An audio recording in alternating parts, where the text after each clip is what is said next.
December 7th, 1942, 3:19 a.m., Fed Pass, Tunisia. Corporal Silas Merrick, 22 years old ranch kid from South Dakota, crouched in a foxhole beside 3 piles of dirt everyone called the stupidest idea in 14 years. In 11 seconds, they would destroy 2 Panzers and rewrite United States Army doctrine. But first, they had to survive the next 29 minutes. 3 hours earlier, Hauptmann Konrad Steiner sat in the commander's cupola of his Panzer IV, studying the map by flashlight. 34 years old, veteran of Poland and France, a professional who'd survived 2 years of war by being careful. He looked at the photograph tucked into his map case. Anna, his wife. Greta, his daughter, 4 years old, smiling in a summer dress. He'd promised them he'd come home. Tomorrow's attack was simple. Fed Pass was narrow but clear. American forces had anti-tank guns, but Steiner's column would suppress them with machine gun fire and push through fast. Textbook. His driver Hans appeared beside the tank. Hauptmann, the route looks clear. No obstacles visible. Steiner nodded. Good. We move at 0300. Standard approach. Nothing fancy. He took one last look at Anna and Greta's photograph. Tomorrow he would be one day closer to home. He didn't know he had less than 3 hours to live. First Sergeant Thaddeus Kowalski called Merrick's trap an embarrassment that'll get men killed, until it eliminated 9 German tanks in 6 weeks at a cost of $47 each. This is how it happened. The intelligence report arrived at battalion headquarters at 1800 hours on December 6, 1942, 18 hours before the German attack. Lieutenant Colonel Harlan Payton stood over the map table reading the typed summary for the 3rd time. His jaw tightened with each word. Enemy armor concentration detected 12 Panzer IV medium tanks, grid reference 34S BU 847293, advancing toward Fed Pass. Estimated attack time 0400 hours December 7th. High confidence. 12 tanks. Payton's battalion had 4 anti-tank guns, effective range 800 yards, rate of fire 6 rounds per minute if the crew was good, 4 if they were green. His crews were green. Fed Pass narrowed to 40 meters at the choke point. Just wide enough for 2 tanks side by side. The AT guns could engage maybe 2 vehicles before the Germans flanked them. After that, it would be a slaughter. The previous week, 2 American positions had been overrun by Panzer columns. 47 casualties, bodies still being recovered. Payton lit a cigarette and stared at the terrain map. The pass was a natural corridor carved between 2 steep ridges. Rocky slopes rose sharply on both sides, too rough for armor. Any tank trying to climb would throw a track or tip sideways. The Germans would know this. They would drive straight down the middle, exactly where the ground was smoothest. His artillery officer, Captain Morris, leaned over the map. Sir, we could pre-register fires on the approach, hit them before they reach the pass. Payton shook his head. They'll move at night. By the time our spotters see them, they'll already be through. Artillery won't stop 12 tanks. Not in time. Morris said nothing. There was nothing to say. The math was simple. 4 guns against 12 tanks in a narrow kill zone where American forces couldn't maneuver. The Germans would suppress the gun positions with machine gun fire, roll through the pass, and collapse the entire defensive line. 200 men would die or be captured. Payton crushed his cigarette into the ashtray. Get First Sergeant Kowalski. I want all AT crews on high alert, and find out if anyone's been screwing around with the defensive positions. I want that pass clear. Morris hesitated. Sir, there is one thing. What? Private Merrick. The ranch kid. He's built something at the pass. Some kind of obstacle system. Payton's eyes narrowed.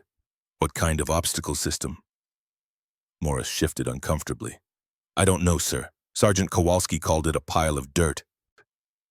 9 days earlier, Private First Class Silas Merrick had been lying on his stomach in the December cold, staring through binoculars at a Panzer IV idling 200 meters away.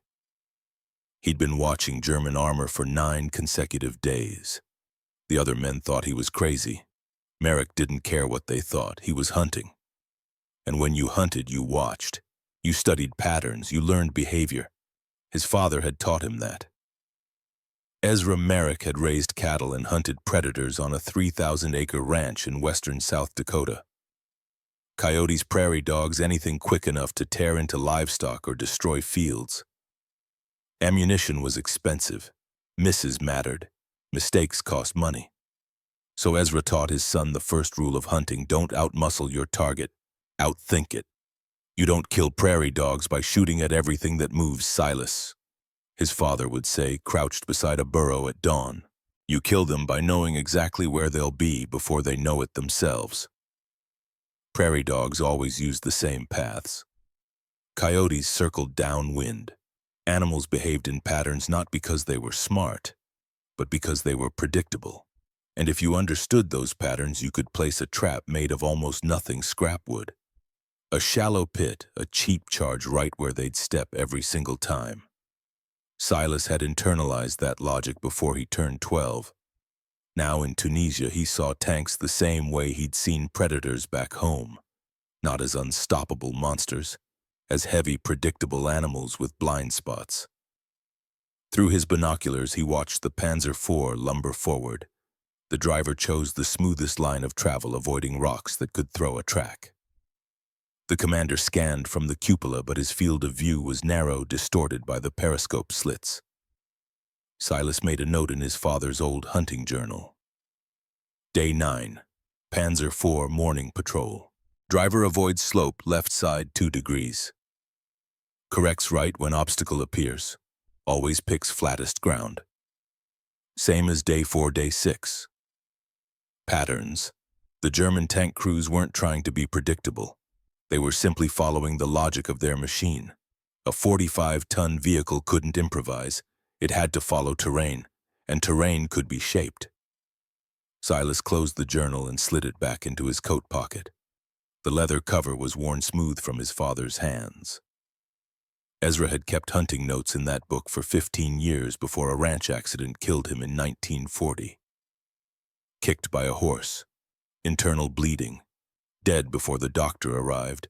Silas inherited the ranch, the journal, and the lesson that had been drilled into him since childhood. If you knew where the animal would go, you didn't need a big weapon.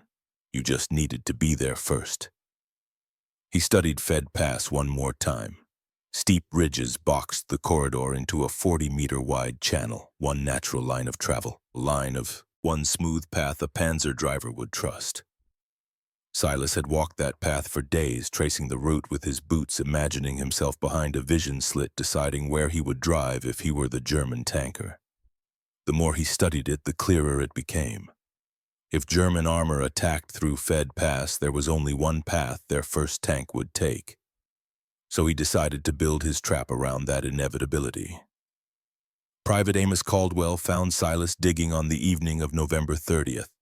Amos was 20 years old, an engineering student from Pennsylvania before the war. Skinny glasses, the kind of kid who got pushed around in basic training. But he was smart. He paid attention. He stood at the edge of the shallow excavation and watched Silas work. "Merrick, what are you doing?" Silas didn't look up.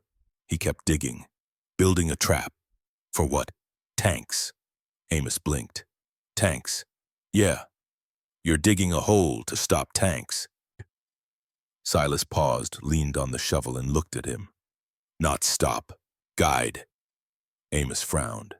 I don't understand. Silas wiped sweat from his forehead and pointed at the 3 mounds of dirt he'd already piled across the pass.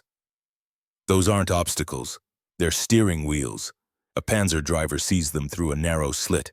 Instinct says avoid the rough ground, pick the smooth path. So he drifts left, then left again. By the time he's past the 3rd mound, he's lined up perfectly. Lined up for what? Silas gestured at the rectangular excavation he was standing in. This. 10 feet deep, 9 feet wide, 12 feet long.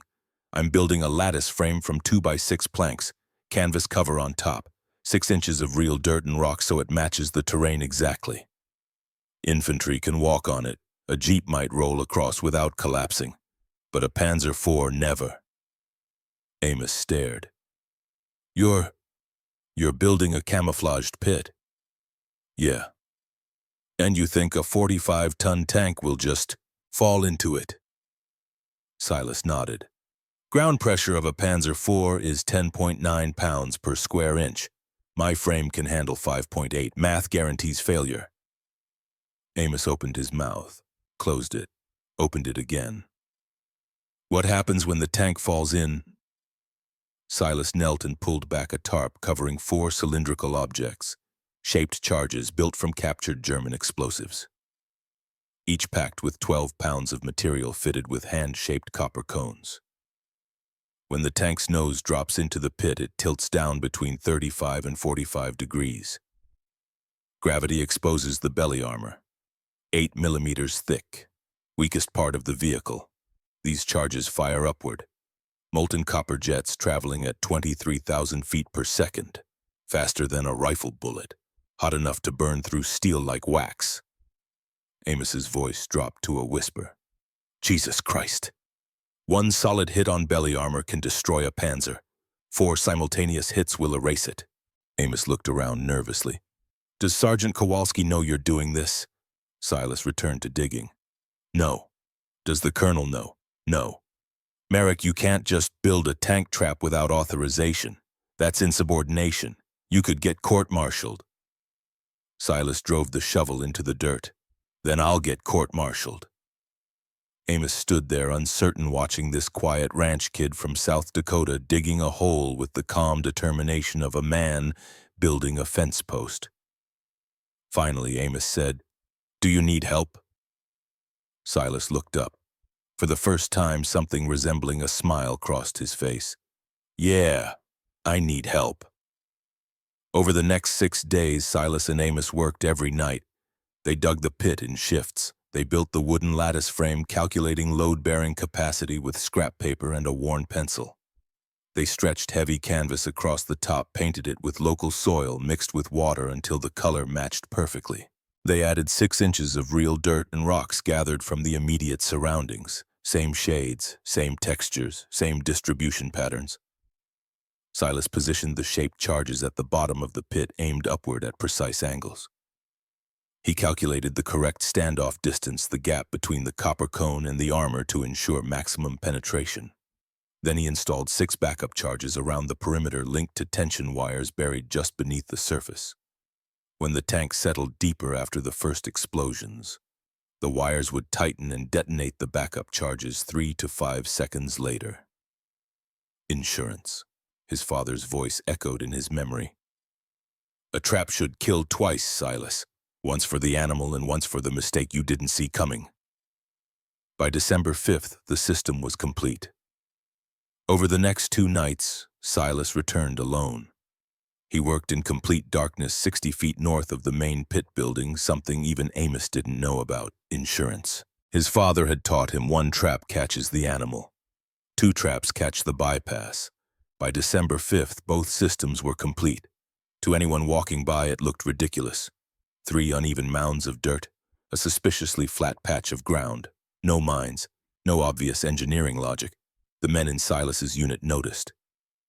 And they did what soldiers do when they see something they don't understand. They mocked it. First Sergeant Thaddeus Kowalski was a man who had spent 14 years in the Army.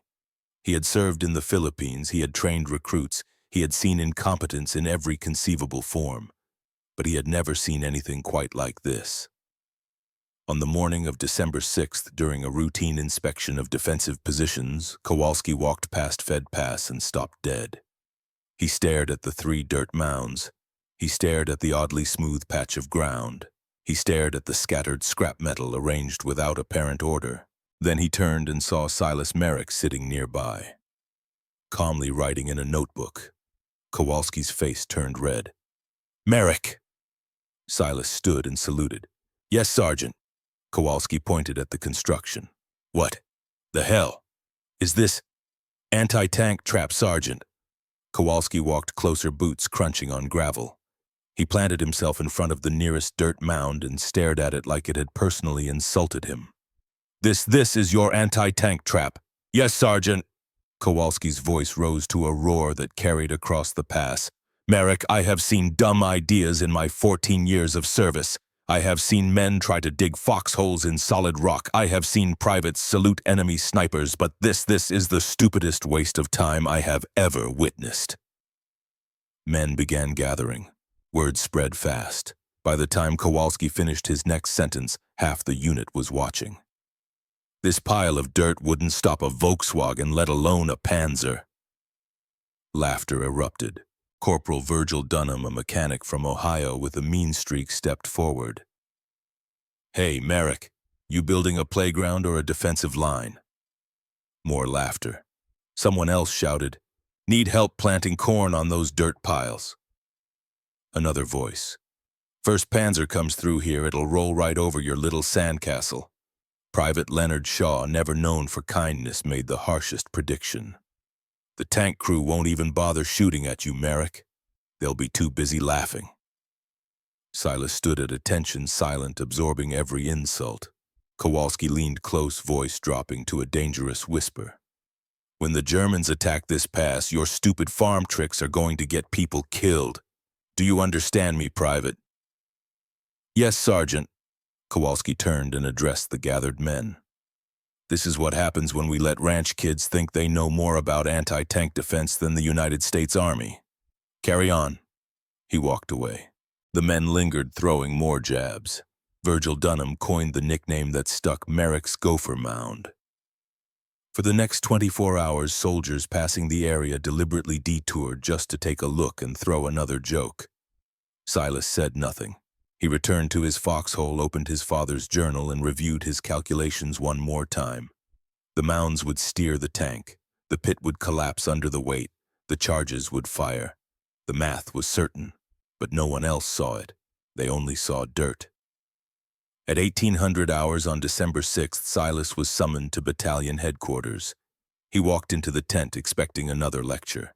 Instead, he found Lieutenant Colonel Harlan Payton standing over a map, face rigid with suppressed anger. "Private Merrick, stand at attention." Silas obeyed. Payton didn't look at him. He kept his eyes on the map. "Intelligence confirms 12 Panzer IVs will attack through Fed Pass at 0400 hours tomorrow. That's 10 hours from now." Silas said nothing. Payton finally looked up. "Your construction is sitting exactly where it disrupts our anti-tank gun fields of fire. The guns need clear sightlines. You've blocked them." "Sir, the trap will—" "I don't care what you think it will do, Private." Payton stepped closer. His voice was flat, controlled, but unmistakably furious. "We have mines. We have anti-tank guns. We have bazookas designed by people who actually understand how to kill tanks. What you've built is not a defensive position, it's an embarrassment." He let the words hang in the air. "I am giving you until 0400 hours tomorrow to fill in your holes, scatter your dirt piles, and clear the field of fire for our guns. If you refuse, I will have you court-martialed for disobeying orders in combat. That is not a threat, Private. That is a promise." Silas stood perfectly still. "Yes, sir, 0400 hours." Payton turned back to the map. "Dismissed." Silas saluted and left. Outside the tent, Amos Caldwell was waiting. "Si, what did he say?" Silas walked past him without answering. Amos followed. "Did he order you to dismantle it?" Silas kept walking. "Si, he'll ruin you. You'll go to prison. Is this really worth—" Silas stopped. He turned and looked Amos in the eye.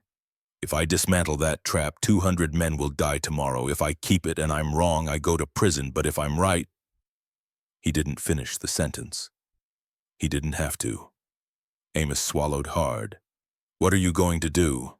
Silas pulled out his father's journal and opened it to the last page. Ezra's handwriting faded but legible.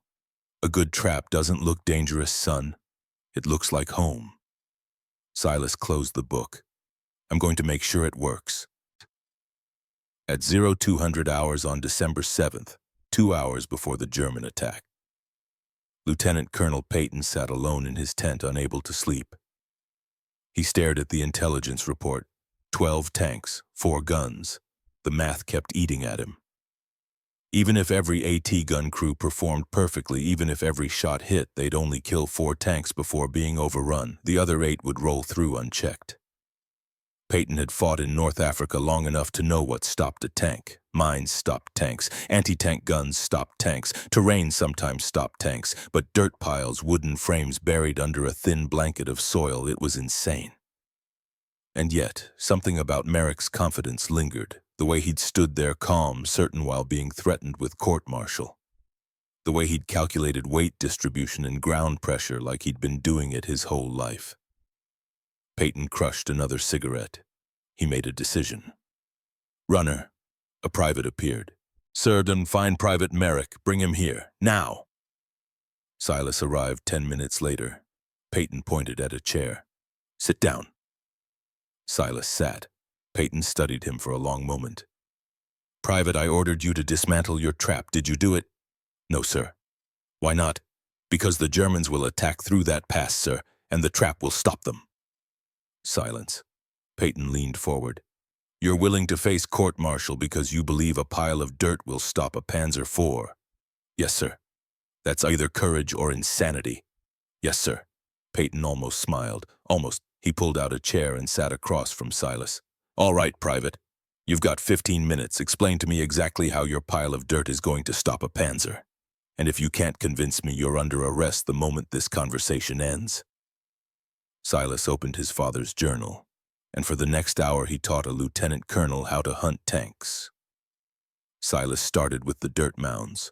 He explained behavioral steering, how tanks like cattle instinctively avoided uneven ground, how drivers chose smoother paths to improve speed, reduce track wear, lower the risk of mechanical failure. He showed Peyton diagrams he'd drawn by hand, tracing tank movement like an animal's migratory path. "The mounds don't block the tank, sir. They nudge it. 2 degrees left at the first mound, 3 degrees at the second. By the third, the vehicle is perfectly aligned with the center of my pit." Peyton leaned closer. "And the pit?" Silas explained the dimensions, the lattice framework, the camouflage layering. The 6 inches of topsoil matched precisely to the surrounding terrain. "The tank's weight will exceed my framework's limit by almost double. Structural failure isn't a possibility, sir. It's physics. The moment full weight commits, collapse is inevitable." Peyton studied the numbers. "How certain are you?" 100%, sir. It's physics, not hope." Peyton rubbed his jaw. "What happens when it collapses?" Silas pulled out a sketch of a Panzer IV in profile. He tapped the underside. "When the nose breaks through, the tank drops 9 feet. The hull tilts forward at 40 degrees. That puts the belly armor only 8 millimeters thick, fully exposed at the perfect angle." He showed Peyton the shaped charges. 12 pounds of German explosive each. Copper cones formed at 42-degree angles. Standoff distance calculated for maximum penetration. When the tank's weight triggers the contact switches, all 4 charges fire simultaneously. Peyton's eyes narrowed. "Simultaneously?"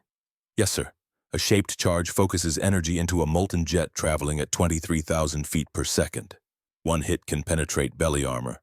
4 hits will ignite ammunition stores, kill the crew, destroy the vehicle completely." Peyton was silent for a long time. Finally, he asked, "And the backup charges, redundancy, sir? My father's rule, a trap should kill twice. If the first sequence doesn't finish the job, the perimeter charges will. 6 explosives tension wire triggers 3 to 5 second delay." Peyton stood and walked to the map. He stared at Fed Pass, at the narrow corridor, at the single line of approach. "Private Merrick." "Yes, sir." "If you're right, you may have just designed a system that changes how we defend against tanks." He turned. "And if you're wrong, you've wasted 9 days of manpower and may get soldiers killed." Silas met his gaze. "I understand, sir." Peyton made his decision. "I'm not ordering you to tear it down." Silas blinked. "But listen carefully," Peyton continued. "If your trap fails when the Germans attack, I will court-martial you. No hesitation, no leniency. You will spend the rest of this war in a military prison. Do you understand?" "Yes, sir. Understood." Peyton extended his hand. "Then good luck, Corporal Merrick." Silas shook it, realizing only then that he'd been promoted. He saluted and left. Outside, the December cold bit through his jacket. In the distance, he could hear faint engine sounds. German armor moving into position. Silas walked back to Fed Pass, climbed into his foxhole, and checked his trap one final time. The mounds sat quietly in the moonlight. The camouflaged pit blended perfectly with the terrain.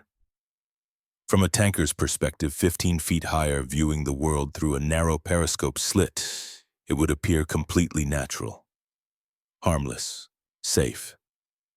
Silas opened his father's journal and read the last entry Ezra had written before he died. Patience, son. The animal always comes. You just have to be ready when it does. He closed the book and waited. At 0330 hours, German artillery began firing. The bombardment was heavy but short, 15 minutes of concussive blasts slamming into American positions along the ridge.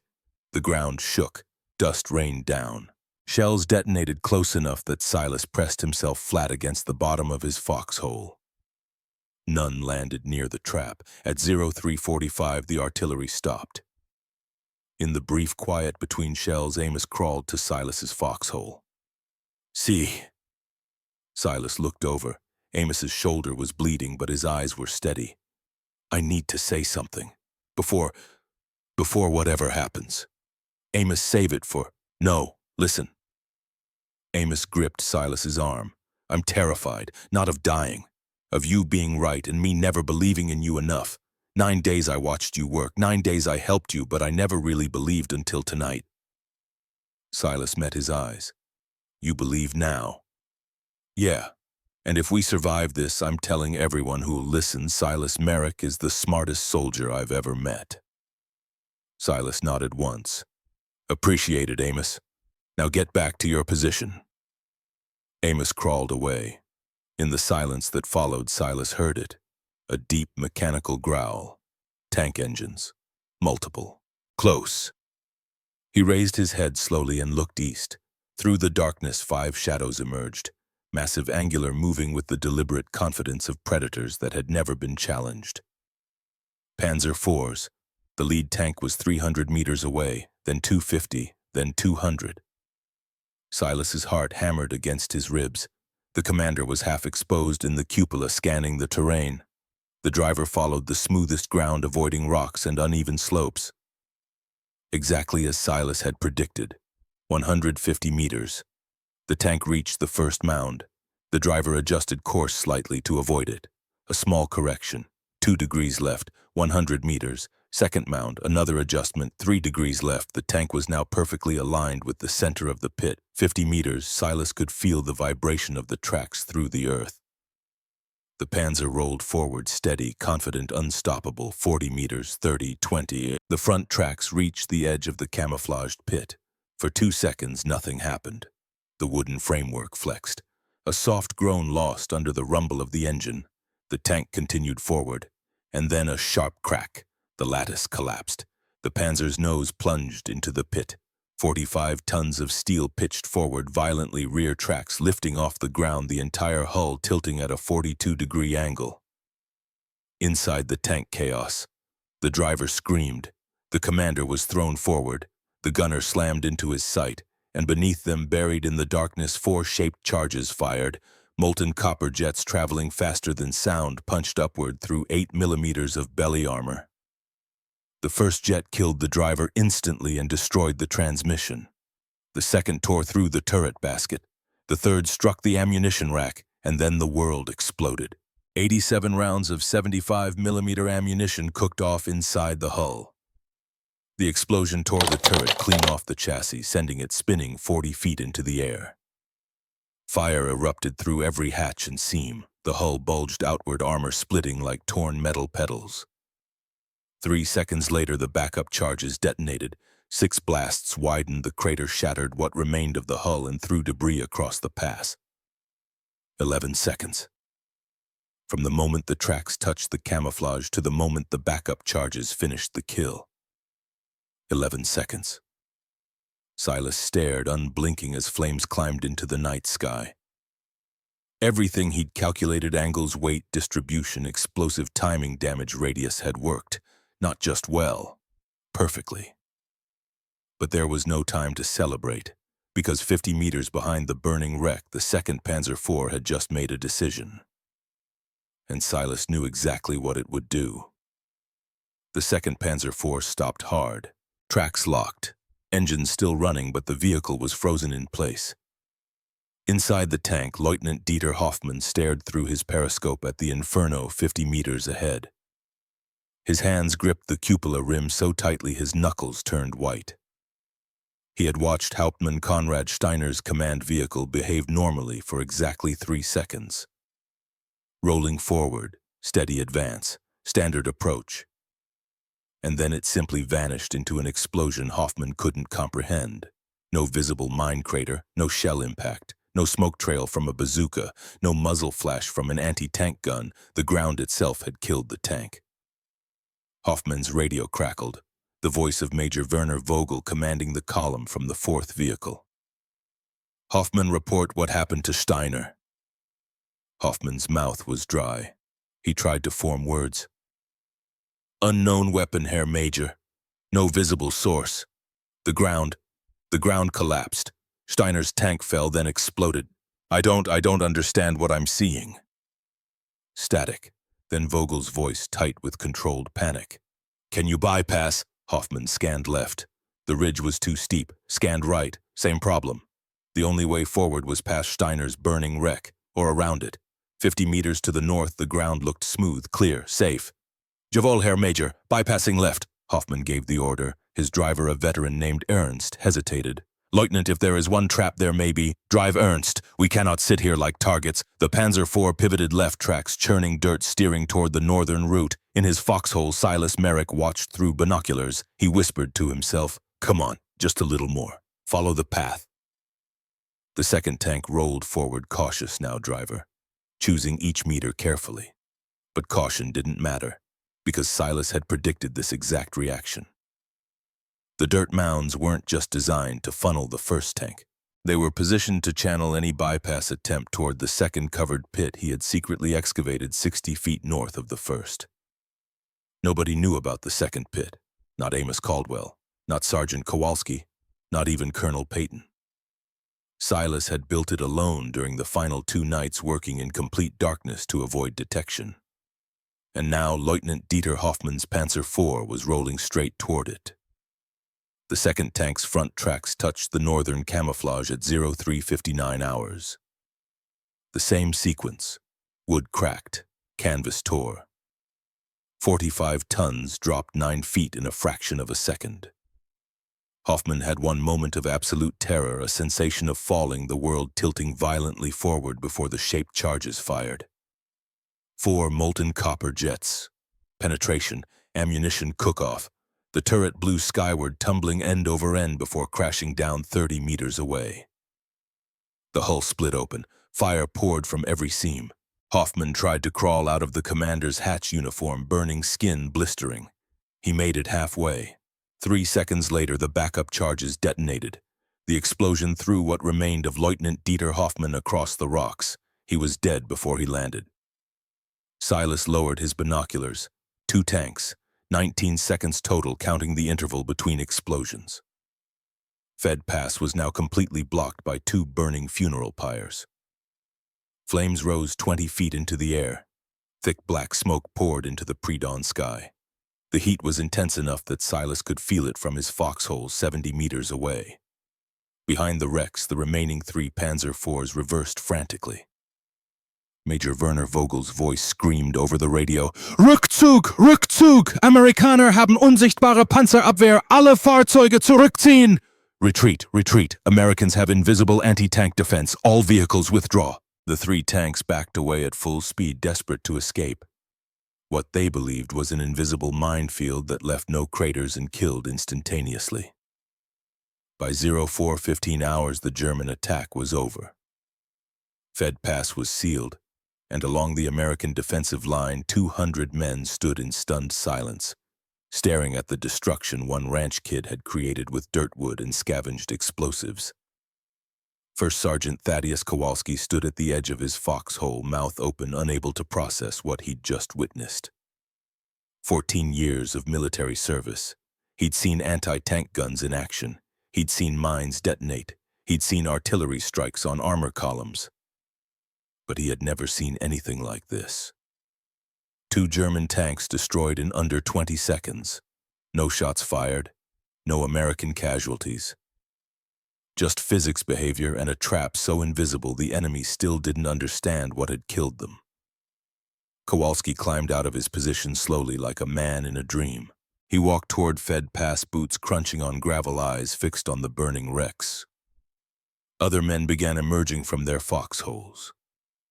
Corporal Virgil Dunham, Private Leonard Shaw, the same soldiers who had spent 9 days mocking Merrick's gopher mound.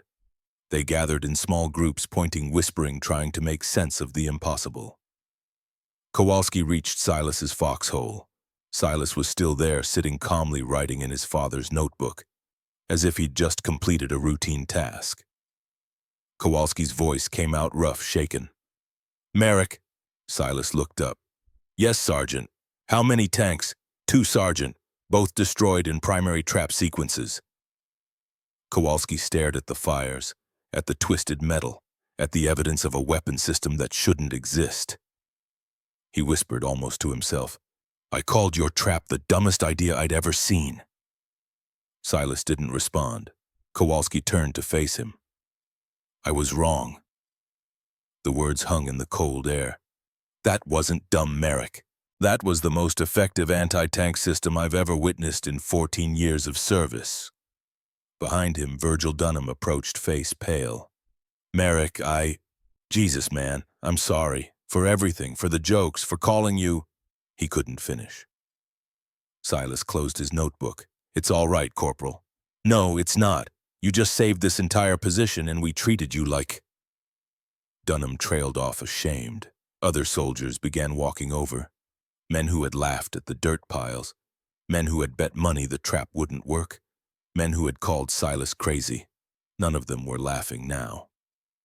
Private Leonard Shaw, who had predicted the German tank crews would be too busy laughing to shoot, stood at the back of the growing crowd, unable to meet Silas's eyes. Amos Caldwell pushed through the group and grabbed Silas by the shoulders. "You did it. You actually did it." Silas nodded once. "Physics doesn't lie, Amos. Math doesn't care about opinions." Amos laughed, a sound caught between relief and disbelief. 2 pits. You built 2 pits. You didn't tell me about the second one." "Couldn't risk anyone knowing. If word got out, someone would have made me fill it in."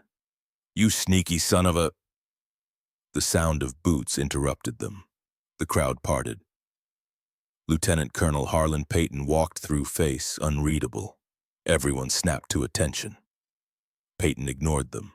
He walked straight past the burning tanks, studying the exposed pit structures, the blast patterns, the placement of charges. He crouched beside the first crater, examining the remains of the wooden lattice. He touched the scorched canvas. He traced the firing wires with his gloved fingers. Everything matched exactly what Merrick had described 2 hours earlier. Peyton stood and walked to the second pit, same examination, same attention to detail. Finally, he turned and walked to Silas. "Corporal Merrick." Silas saluted. "Sir." Peyton's face was stone. "You disobeyed my direct order to dismantle this trap."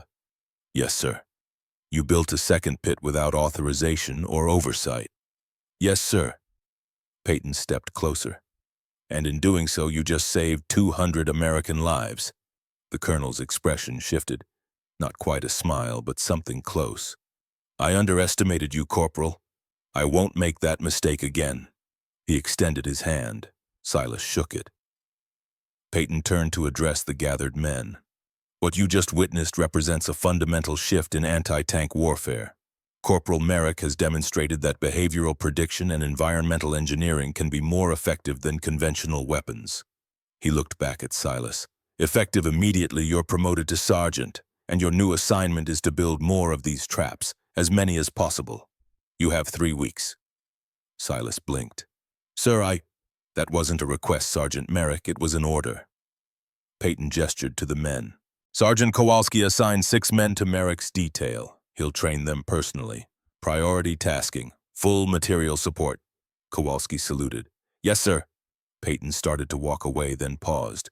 "Sergeant Merrick, one more thing." "Sir." "I'm recommending you for the Silver Star. You've earned it."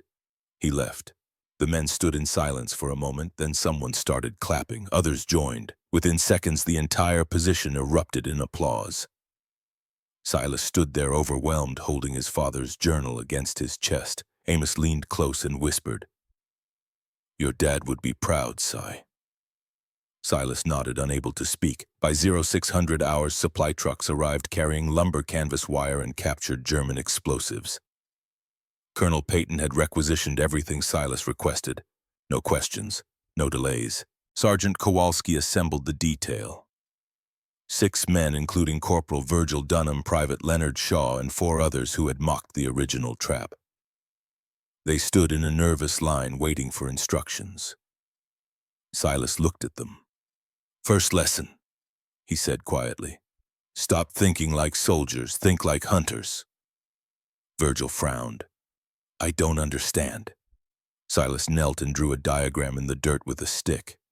"A soldier sees a tank as an enemy to fight head-on. A hunter sees a tank as a 45-ton animal with predictable behavior.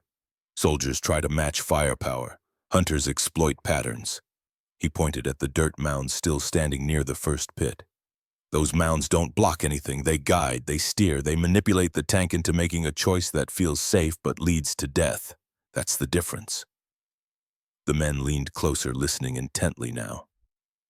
Silas spent the next hour explaining the principles. Behavioral channeling, how to read terrain from a tank driver's perspective, how to calculate ground pressure and load-bearing limits, how to match camouflage so precisely that even trained eyes couldn't detect it. Virgil Dunham turned out to be exceptional at camouflage work. He had a painter's eye for color and texture. Within 2 days, he could match soil tones so accurately that Silas himself struggled to see the seams. Leonard Shaw, despite his earlier cruelty, proved to be meticulous with measurements. He triple-checked every calculation, every angle, every standoff distance. For the shaped charges, slowly the detail transformed from mockers into believers. On the 3rd day of training, Virgil asked the question they were all thinking. "Sergeant, why did you keep building even when everyone told you it was stupid?" Silas paused, hammer in hand, looking at the partially constructed second trap system. "Because I knew I was right. And when you know you're right, other people's opinions don't change the math." Virgil nodded slowly. "I spent 9 days making your life hell. Why help me now?" Silas met his eyes. "Because winning matters more than being right, and we need to win." The second trap system went operational on December 20th. Location: northern approach route 8 miles from Fed Pass. Intelligence suggested the Germans might attempt a flanking maneuver there. Silas designed this system with sequential double pits. The first pit to catch the lead tank. The second pit positioned exactly where a bypass attempt would naturally funnel. He calculated the distance between pits based on Panzer IV, turning radius evasion behavior, and average corrective path length. It was Fed Pass all over again, but refined, improved. On January 3, 1943, 3 Panzer IVs probed the northern route. The lead tank hit the primary pit at 0720 hours. Same collapse sequence. Same shaped charge detonation. Same catastrophic kill. The second tank tried to bypass right, turning exactly where Silas had predicted. It fell into the second pit at 0723. Another explosion. Another turret blown 40 feet into the air. Another crew dead before they understood what was happening. The third tank reversed hard, panicked, and backed directly into debris from the first explosion. The collision sheared off its left track, immobilized. The crew abandoned the vehicle and fled on foot. 3 tanks neutralized in under 4 minutes. 0 American casualties. When the after-action report reached Colonel Peyton, he read it twice, then walked to Silas's position personally. "Sergeant Merrick, the second system worked exactly as you said it would." Silas nodded. "Yes, sir. Behavioral patterns don't change. Tanks are predictable." Peyton looked at the smoldering wrecks in the distance. "German radio intercepts are reporting widespread fear of what they're calling unsichtbar fallen. Invisible traps. They think we've developed a new weapon system they can't detect or counter." "Good, sir. Fear is force multiplier." Peyton almost smiled. Build the third system, and make it even better. The third trap system was Silas's masterpiece, Western Approach. Triple pit triangle formation. The geometry was elegant. 3 pits arranged so that bypassing one inevitably led to another. No matter which direction a tank turned, it would find itself aligned with a kill zone. Center pit for the lead vehicle, northwest pit for the right bypass, southwest pit for the left bypass. And if a tank somehow avoided all 3, the only escape route led directly into a boulder field that would tear tracks apart. Silas spent 2 weeks perfecting the design. Virgil Dunham handled camouflage. Leonard Shaw calculated charge angles. Amos Caldwell verified the structural engineering. It was no longer one man's project. It was a team. On January 11th, 4 Panzer IVs entered the Western Approach in echelon formation, a sophisticated tactical spread designed to avoid concentrated defenses. Tank 1 triggered the center pit at 0814 hours. Destroyed. Tank 2 bypassed right, hit the northwest pit at 0817, destroyed. Tank 3 bypassed left, hit the southwest pit at 0819, destroyed. Tank 4, seeing the slaughter, reversed at full speed and backed into a boulder. Transmission failure. Crew abandoned the vehicle and surrendered to American infantry 90 minutes later. 4 tanks eliminated, 1 boulder assisted. When Sergeant Kowalski heard the report, he walked to Silas's tent and sat down without asking permission. Merrick, 9 tanks. You've personally accounted for 9 German tanks in 5 weeks. Silas was cleaning his rifle. He didn't look up. Team effort, Sergeant. Virgil, Leonard, Amos. The others, they built those systems with me. Don't be modest. You designed them. You predicted enemy behavior. You calculated everything. Kowalski leaned forward. Do you understand what you've done? You've changed German doctrine. Intercepted radio traffic shows they're suspending all armored operations through mountain passes, not just here, across the entire theater. Silas set down the rifle. Good. That'll save lives on both sides. Kowalski studied him. You don't celebrate this, do you? No, Sergeant. Why not? Silas pulled out his father's journal, opened it to a page marked with a piece of ribbon. Because 9 tanks means at least 45 men dead, maybe more. They had families. They had reasons for fighting, same as us. I did what I had to do, but I don't celebrate killing. Kowalski nodded slowly. That's the right answer, Merrick. That's the answer of a man who understands war. He stood to leave, then paused at the tent flap. For what it's worth, you're the best soldier I've ever served with. And I've served with a lot of soldiers. After Kowalski left, Silas sat alone with the journal. He turned to the final page Ezra had written. His father's last entry dated April 1940, 2 weeks before the accident. Silas turned 20 today. He's a better hunter than I ever was. Smarter, more patient. He sees patterns I miss. I'm proud of him. Always will be. E.M. Silas closed the book and allowed himself one moment of quiet grief. Then he returned to work. On January 15th, 2 officers from the Army Corps of Engineers arrived at battalion headquarters. Colonel Thomas Harrison, chief engineer for the North African Theater. Captain Gerald Moss, his technical assistant. They'd been sent to investigate the reports coming out of Tunisia. Reports that seemed impossible. 9 tanks destroyed. Less than $50 total cost. 0 American casualties. Enemy doctrine collapse. Harrison didn't believe it until he saw the trap sites personally. He spent an entire day examining the pits, measuring angles, testing camouflage, inspecting shape charge placement.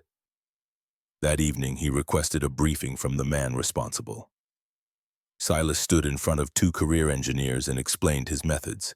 He used his father's journal as a visual aid. Sketches, calculations, behavioral notes.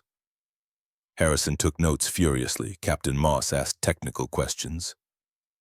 Silas answered everyone with precision. After 90 minutes, Harrison set down his pencil.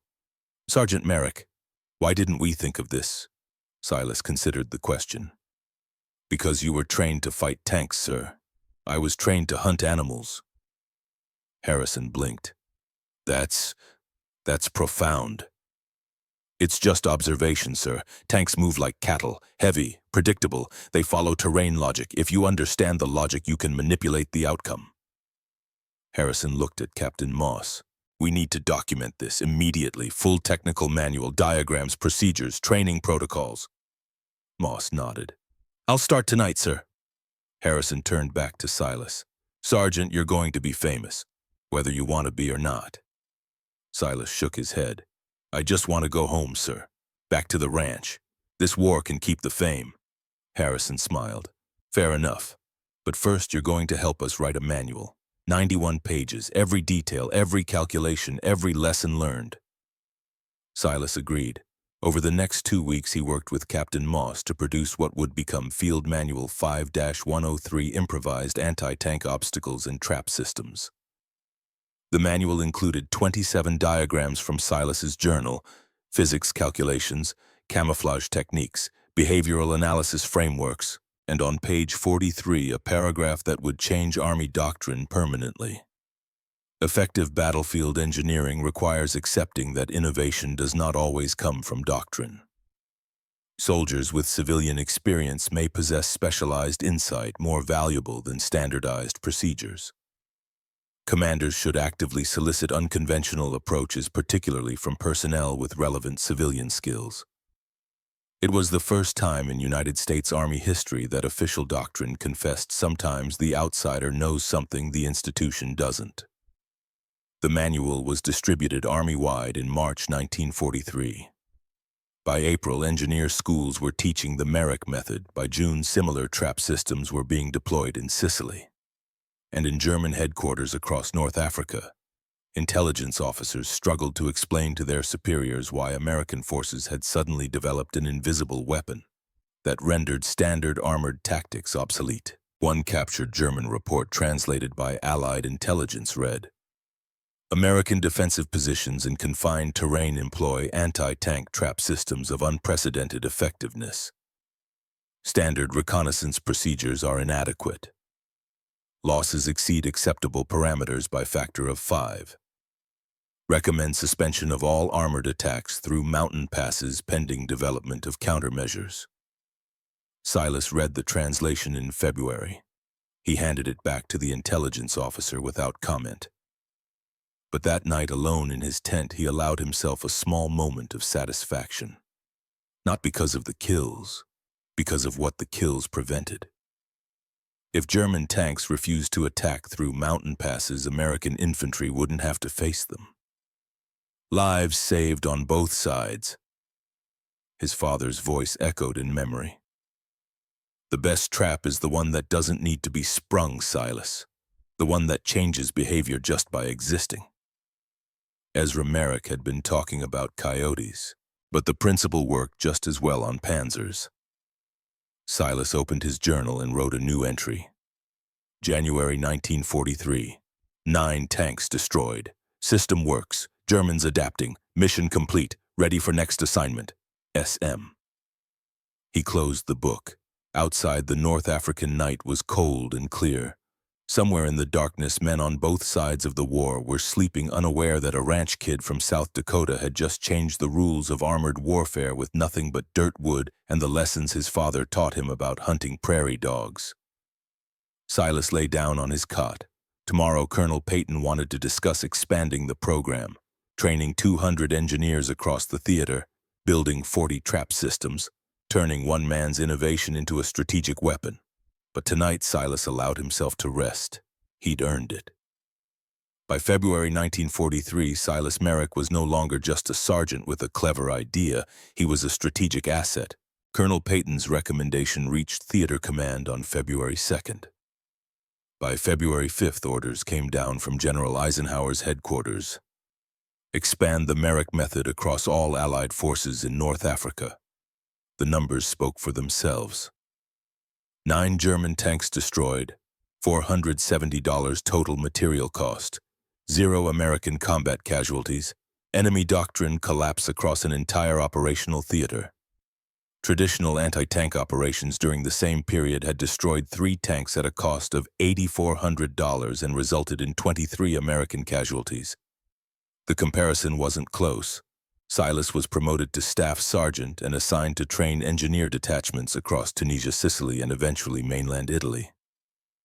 He didn't want the assignment. He wanted to go home. But the war didn't care what Silas wanted. The training began in early March at a makeshift engineer school outside Tunis. 50 men, career engineers, most of them, college educated, trained in construction, demolition, bridge building. None of them had ever built a behavioral trap. Silas stood in front of them on the first day holding his father's worn journal, feeling completely out of place. These men had degrees, credentials, years of technical training. He had a high school diploma and 15 years of hunting experience. The lead instructor, Captain Gerald Moss, the same officer who'd helped write the manual, introduced him. "Gentlemen, this is Staff Sergeant Silas Merrick. He's personally responsible for destroying 9 German tanks in 6 weeks using improvised systems costing less than $50 each. You're here to learn how he did it." 50 skeptical faces stared back. Silas recognized the look. He'd seen it before in Tunisia when Sergeant Kowalski first inspected his dirt piles. One engineer, a lieutenant from New York named Davidson, raised his hand. "Sergeant Merrick, with respect, I've read the manual. The methods described seem to rely heavily on intuition, guesswork about enemy behavior. How do you quantify that for systematic deployment?" Silas set down the journal. "You don't quantify intuition, Lieutenant. You quantify observation. I watched German tanks for 9 days before building my first trap. Recorded movement patterns, turning behavior, ground selection preferences. The data showed consistent patterns. I built traps around those patterns. That's not guesswork. That's field work." Davidson frowned. "But every tactical situation is different. Terrain varies. Enemy commanders make different decisions. How can you predict? Animals are predictable, Lieutenant. Machines are predictable. Put them together and you get patterns you can exploit. A Panzer IV weighs 45 tons. It can't climb steep slopes. It can't risk rough ground that might throw a track. Physics limits behavior. Terrain channels movement. If you understand both, you can predict outcomes." The room was silent. Davidson sat down. Silas picked up a piece of chalk and turned to the blackboard. "Let me show you how it works." For the next 3 weeks, Silas taught 50 engineers how to think like hunters. He took them into the field, made them lie in the dirt for hours watching tank tracks, studying soil compression patterns, identifying the exact paths armor would choose. He taught them camouflage techniques that went beyond the manual. How to match not just color but texture, moisture content, rock distribution. How to make artificial ground indistinguishable from natural terrain.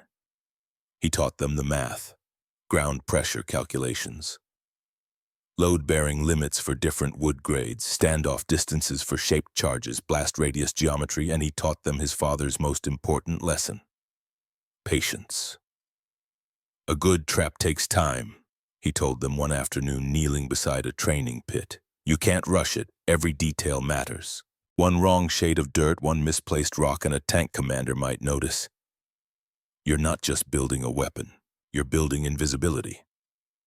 Lieutenant Davidson, who'd been skeptical on day 1, became one of Silas's best students.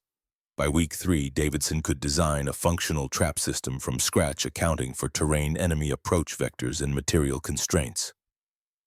"Sergeant Merrick," Davidson said during a night exercise, "I owe you an apology. When I first heard about your methods, I thought they were folk wisdom masquerading as engineering. I was wrong. This is sophisticated applied behavioral science." Silas smiled. "It's just hunting, Lieutenant. Same thing my dad taught me when I was 12.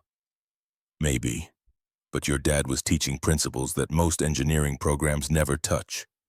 Observation over assumption, simplicity over complexity, using enemy behavior as a weapon." Davidson paused. "You've changed how I think about problem solving, not just in combat, in everything." Silas nodded. That more than the tank kills felt like success. By May 1943, Silas had trained 212 engineers. They deployed across North Africa and Sicily, building trap systems based on Merrick method principles. The results exceeded all projections. Sicily invasion, July 1943, 18 German tanks destroyed by Merrick-style traps. $430 average cost per kill. 3 American casualties, all non-fatal. Italy mainland. September 1943. 23 tanks destroyed. Similar cost efficiency. German armored units began avoiding mountain passes entirely, forcing them into open terrain where Allied air superiority was decisive. By October 1943, intelligence estimates suggested Merrick method deployments had destroyed or neutralized between 40 and 50 German tanks across the Mediterranean theater. The strategic impact was even larger. German commanders, unable to explain or counter the invisible trap systems, began avoiding confined terrain altogether. This predictable behavior allowed Allied forces to channel German armor into predetermined kill zones where conventional weapons, artillery, airstrikes, massed 8 guns could engage with overwhelming advantage. Fear had become a force multiplier. One captured German tank commander, interrogated in November 1943, said something that stayed with Silas for the rest of his life. "We didn't fear your guns, we didn't fear your mines, we feared the ground itself. You made the earth our enemy. How do you fight that?" The interrogation officer showed Silas the transcript. Silas read it twice, then handed it back. "Can I see his personal effects?" The officer hesitated, then retrieved a small bag. Inside, a wallet, identification papers, a photograph. Silas stared at the photograph. A young woman, maybe 25, holding a little girl, maybe 4 years old, both smiling. On the back in German script, Anna und Greta, ich liebe euch. Konrad, Anna and Greta, I love you. Konrad Hauptmann Konrad Steiner, the commander of the 1st Panzer IV, destroyed at Fed Pass. The first man Silas had killed. Silas handed the photograph back carefully. "Make sure this gets returned to his family when the war ends." The interrogation officer nodded. That night, Silas couldn't sleep. He kept seeing the photograph. Anna, Greta, a family that would never see their father again because of him. Amos Caldwell found him sitting outside at 0200 hours, staring at nothing. "Si, you all right?" Silas didn't answer immediately. Finally, "I saw a photograph today. The German commander from Fed Pass, Konrad Steiner. He had a wife, a daughter, 4 years old." Amos sat down beside him. "Si, you can't." I know what you're going to say. It was him or us. It was necessary. It saved lives." "Because it's true. Doesn't make it easier." They sat in silence. After a while, Amos spoke quietly. "My grandfather fought in the Great War, France 1918. He killed men, lots of them. When I was a kid, I asked him how he lived with it. You know what he said?" Silas shook his head. He said, "I don't celebrate what I did, but I don't apologize for it either. War doesn't give you good choices, just less bad ones. I made the less bad choice every time. That's all any soldier can do." Silas absorbed that. "Your grandfather was a smart man." "Yeah, he was." Silas stood. "I'm going to visit Steiner's grave tomorrow, the crater where his tank burned. I want to—" "I don't know. Acknowledge it." "Want company?" "No. This is something I need to do alone." The next morning, Silas walked to Fed Pass. The craters were still there, smaller now, partially filled with blown sand and debris, but the scorched earth remained. Evidence of what had happened. Silas knelt beside the first crater. He'd brought 2 pieces of scrap wood and some wire. He fashioned a simple cross and planted it in the dirt. Then he spoke quietly to the man he'd killed. "Hauptmann Steiner, I'm sorry it had to be you. I'm sorry your daughter will grow up without her father. But if I could go back and change it, I wouldn't. Because choosing you meant saving 200 of my brothers. And I'll make that choice every time." He paused. "I hope Anna and Greta are safe. I hope they survive this war. And I hope one day, decades from now, Greta learns her father died fighting for what he believed in. That matters. It should matter." Silas stood. "I'm going home when this is over. Back to South Dakota. I'm going to raise cattle and hunt prairie dogs and teach my kids the same things my father taught me. And I'm going to remember you. Not as an enemy, as a man who loved his family and did his duty. He saluted the cross, then he walked away. By December 1943, the Merrick method had been codified into standard Army doctrine. Field Manual 5-103 was required reading at every engineer school. West Point added a semester course on behavioral warfare. Training films featured Silas demonstrating trap construction techniques.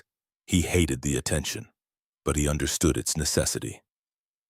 In January 1944, Colonel Thomas Harrison, the chief engineer who'd first documented Silas's methods, visited him in Italy. "Sergeant Merrick, I wanted to give you this personally." He handed Silas a medal case. Inside the silver star, the citation read, "For exceptional ingenuity and valor under fire, Staff Sergeant Silas Merrick developed improvised anti-tank systems that destroyed more than 40 enemy vehicles and fundamentally altered German armored doctrine across the Mediterranean theater of operations. His innovative methods saved countless American lives and demonstrated that creativity and observation can be as decisive as firepower." Silas stared at the medal. Harrison continued, "You're also receiving something else. A letter of commendation from General Eisenhower himself. He's calling your work a textbook example of how unconventional thinking wins wars." Silas closed the case. "Sir, with respect, I just want to go home." Harrison smiled sadly. "I know, but the war's not done with you yet. We need you in France. Normandy invasion is coming. We want Merrick method traps pre-positioned across Brittany and Normandy, hundreds of them." Silas's heart sank. "How long, sir?" "At least another year, maybe more." Silas nodded. He'd known deep down that the war wouldn't let him go until it was finished. France, June 1944. Through May 1945 was a blur of construction. Silas trained French resistance fighters in trap techniques. They built systems across Normandy hedgerows, Brittany roads, Ardennes forests. The traps performed exactly as designed. Estimated tank kills attributed to Merrick method in the European theater, 90 to 110. Exact numbers were impossible to verify because many traps were built by partisans who didn't file after-action reports, but intelligence intercepts confirmed the psychological impact. German armored commanders briefed their crews extensively on American invisible trap systems. Doctrine changed. Tactics evolved. Entire operational plans were rewritten to avoid terrain where Merrick-style defenses might be deployed. One intercepted German training document from March 1945 stated American anti-tank traps employ behavioral channeling and visual deception of unprecedented sophistication. Standard countermeasures are ineffective. Recommend comprehensive tactical revision for all armored operations in contested terrain. Silas read the translation with grim satisfaction. His father's prairie dog lessons had forced the German army to rewrite doctrine. Ezra Merrick would have appreciated the irony. The war in Europe ended on May 8, 1945. Silas was in Bavaria when he heard the news, 25 years old, 4 years of service, more medals than he wanted, more kills than he could think about. He sat alone in a liberated German farmhouse and wrote a letter he knew he'd never send. "Dad, the war's over.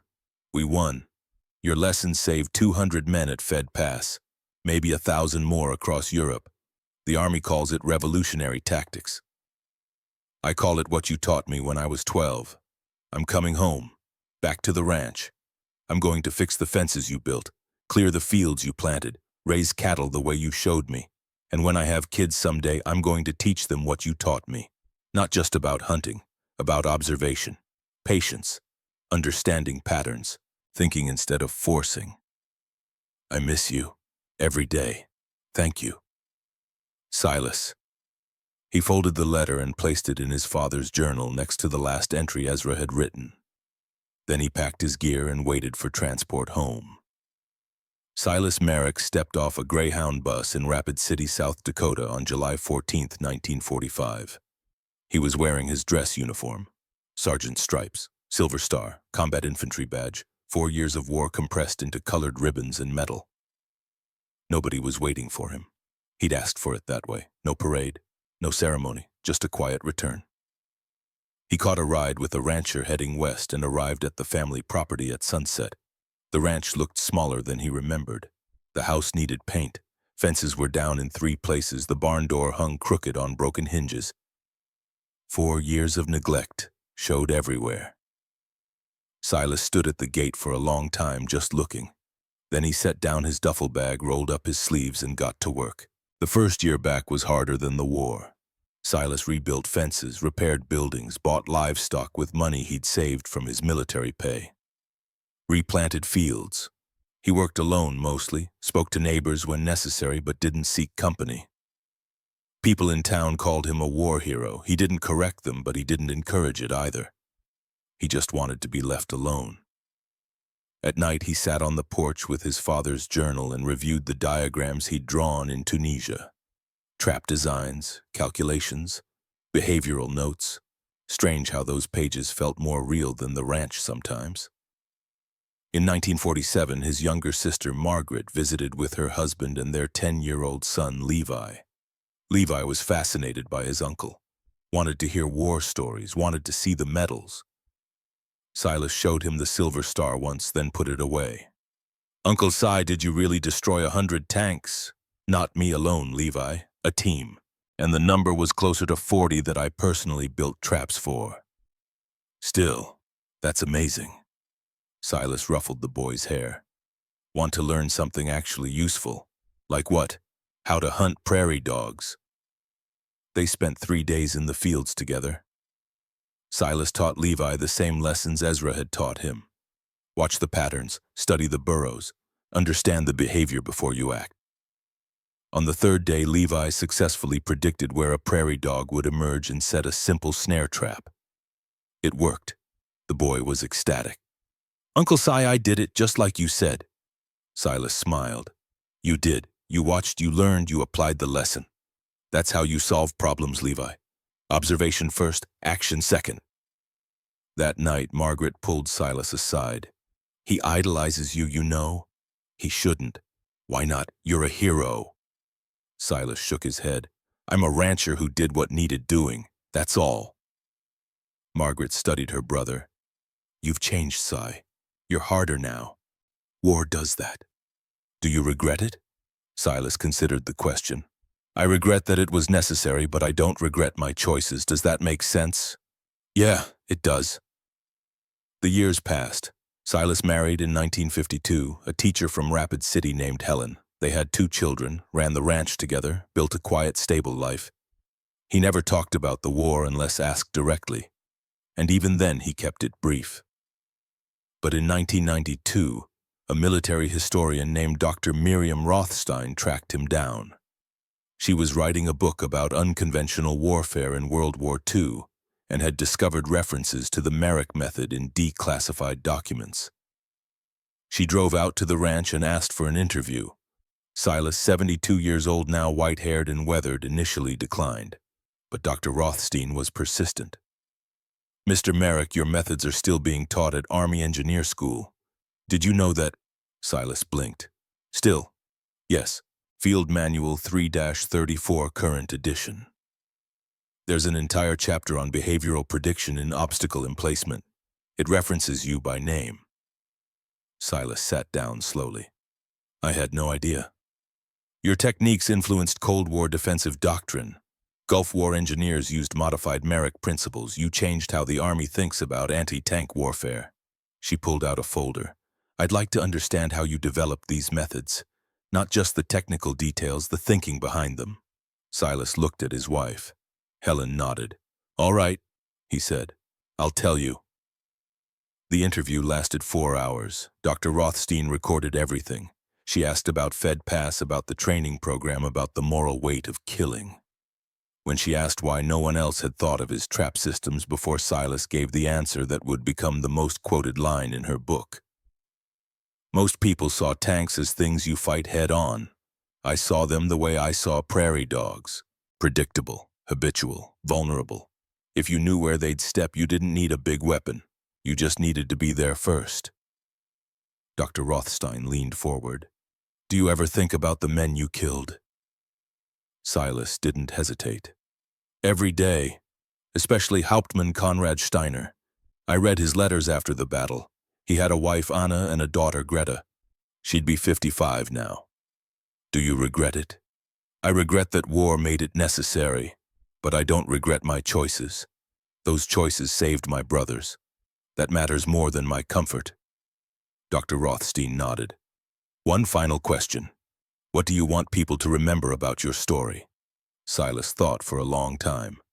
That innovation doesn't come from institutions, it comes from people who pay attention, who observe instead of assume, who think instead of force. My father taught me that hunting prairie dogs. It worked on Panzers.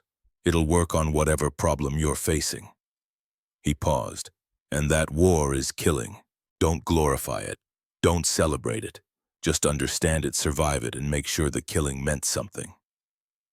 Dr. Rothstein's book, published in 1994, was titled The Man Who Hunted Tanks, Innovation and Improvisation in World War II. It became required reading at West Point and the Army War College. The chapter on Silas Merrick was taught in leadership courses across all service branches. And in 2004, when the Army needed to develop new counter-IED training for Iraq and Afghanistan deployments, they revisited Merrick method principles. Behavioral prediction, pattern analysis, exploit enemy habits instead of matching enemy strength. The same lessons Ezra Merrick taught his son in 1938 were saving lives in 2004. Silas didn't live to see that final validation. He died in 2018, age 98, surrounded by family on the same ranch where he was born. His funeral was small, family, neighbors, a handful of veterans who'd served with him. But the Army sent a delegation, a colonel from engineer school, a captain from the War College. They presented Helen with a folded flag and a letter from the chief of engineers. The letter stated that Silas Merrick's innovations had directly contributed to saving an estimated 1,000 American lives across 3 wars and influenced doctrine that continued to protect soldiers 80 years after Fed pass. Helen cried as she read it. Levi, now 73 himself, stood beside her. He'd brought his grandson, 8-year-old Ezra, named after his great-great-grandfather. After the service, Levi took young Ezra out to the fields. He taught the boy how to find prairie dog burrows, how to watch for patterns, how to think like a hunter. Exactly as Silas had taught him. Exactly as Ezra Sr. had taught Silas. 4 generations, same lessons. Young Ezra asked, "Grandpa Levi, why do we still use traps? We have rifles now." Levi smiled. "Because rifles need bullets, Ezra. Traps need thinking, and thinking that never runs out." He handed the boy Silas's journal, the original, leather worn smooth from 3 generations of hands. "This belonged to your great-great-grandfather, then to great-uncle Silas. Now it's yours." Young Ezra opened it carefully. Inside, hunting notes from 1925, trap diagrams from 1942, training sketches from 1943, letters never sent, calculations that changed warfare. On the last page, Silas's final entry, written in 2017, 1 year before he died. "To whoever reads this next, the world will always have problems bigger than you. Don't try to match them with force. Outthink them. Observe patterns. Exploit behavior. Use the enemy's strength against them. Works on coyotes. Works on tanks. Works on life. Dad taught me that. I'm teaching you. Pass it on." S.M. Young. Ezra looked up at his grandfather. "I'll take care of it, Grandpa. I know you will." They stood together in the South Dakota prairie, watching the sun set over land that had been worked by 4 generations of Merricks. The wind carried the smell of grass and dust. Somewhere in the distance, a coyote called, and in Washington, D.C., at the National World War II Museum, Silas Merrick's journal sat in a climate-controlled display case open to the page showing his original Fed pass trap diagram. Beneath it, a placard read, "Staff Sergeant Silas Merrick, U.S. Army Corps of Engineers, 1942-1945. His improvised anti-tank traps destroyed an estimated 90 to 110 enemy vehicles at a total cost of less than $5,000. His methods fundamentally altered armored warfare doctrine and continue to influence military engineering today. Silver Star recipient, teacher, rancher, innovator. You don't need to be the strongest, you just need to understand your enemy better than they understand themselves. Silas Merrick, 1992. Every year, thousands of visitors stopped at that display. They read the placard, they studied the diagrams, they learned about the ranch kid who changed warfare with dirt and observation. And some of them, the ones who paid attention, understood the deeper lesson. Innovation doesn't come from credentials, it comes from people who see what others ignore. The cycle continued. 4 generations, same journal, same lessons, different wars. But the principle remained constant. A good trap doesn't look dangerous.